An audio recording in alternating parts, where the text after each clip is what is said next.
Hari Hari. The verse of the day is chapter 17, text 17, Divisions of Faith.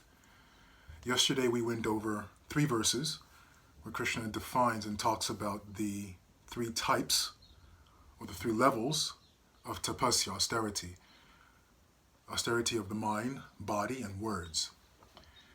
In this verse, today's verse, text number 17, Krishna then talks about how we can engage in austerity, tapasya, in 3 different ways: goodness, passion, and ignorance.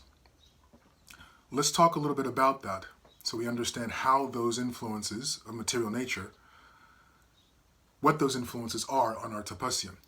So we know that tamaguna, the mode of ignorance, activities in that influenced by that energy are detrimental immediately to ourselves and those around us, even though they may seem superficially pleasant, but they're detrimental to us initially and those around us, and in the long term the consequences are also detrimental and can be devastating.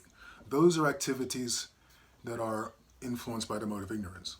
Activities in the mode of passion, the rajaguna, initially there is some satisfaction, there's some superficial benefit for ourselves and those around us.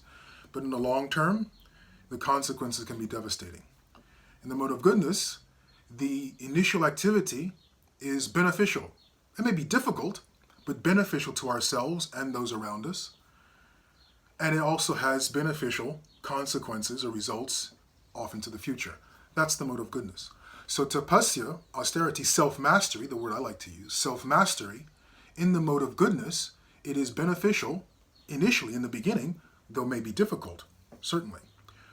And it has long-term beneficial effects. How do we engage in tapasya, self-mastery, in the mode of goodness? Remember, self-mastery is defined by Krishna 3 verses ago. Control of the mind, what the thoughts are going on. We know, like Jesus Christ, beaten, strung up on a cross, nailed to a cross. It doesn't mean he did not feel pain. Control of the mind, having mastery of the mind, means he did not wish distress upon the people who were tormenting him. Haridas Thakur, right? Lord Nityananda, being harassed and attacked by Jagai and Madai, doesn't mean they didn't feel distress or pain. Their consciousness was not changed by their external reality. That is mastery of the mind. How they thought about Jagai and Madai was based on the reality of who Jagai and Madai were. Yes, they should not go around beating people, but they deserve mercy as much as anybody else.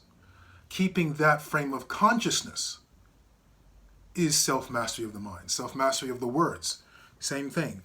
If we have self-mastery of the mind, then our words and our actions will follow.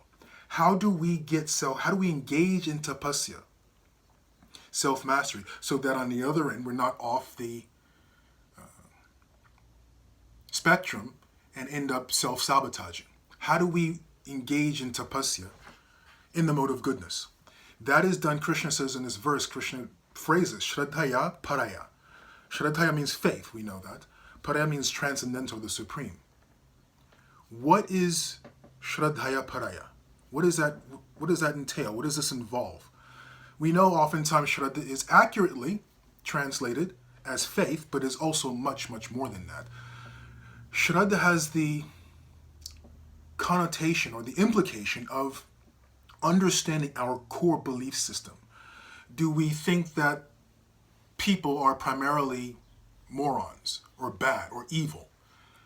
That core belief is Shraddha. Or do we believe that people are generally kind and compassionate? That belief structure, that's what Shraddha is referring to, that belief, our belief systems, our belief structure itself, not just whether or not we believe in God, or although that is a very important question. But it's much more deeper than just faith or belief. It is your core understanding of how you see the world around you. It is the lens through which you see the world around you. That core belief system is Shraddha. So how to make that transcendental is what's going to lead us to have austerities, or to engage in austerities that are in the mode of goodness. To transform our Shraddha, our belief system, to make it transcendental, the most powerful way of doing that, we know this, it's nothing new, is sadhu sangha. Is to take the association of people who already have shraddhaya paraya, whose belief system, whose core understanding of core way of looking at the world is transcendental.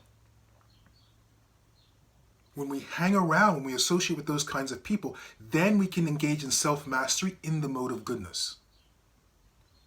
Where initially, though it may be difficult, it is beneficial. And it has long-term beneficial consequences when we have control of our mind, mastery of our mind and emotions. It may be initially difficult to gain mastery of the body, how we use our time, our energy. But when we develop this shraddhaya paraya, this transcendental belief system, then we can engage in self-mastery of our body, our time, our energy, how we do things, when we do them. And that'll be beneficial for ourselves immediately and for those around us immediately, and also have long-term consequences. Speech patterns as well. So we'll end there and continue with text number 18 tomorrow. Hari Hari.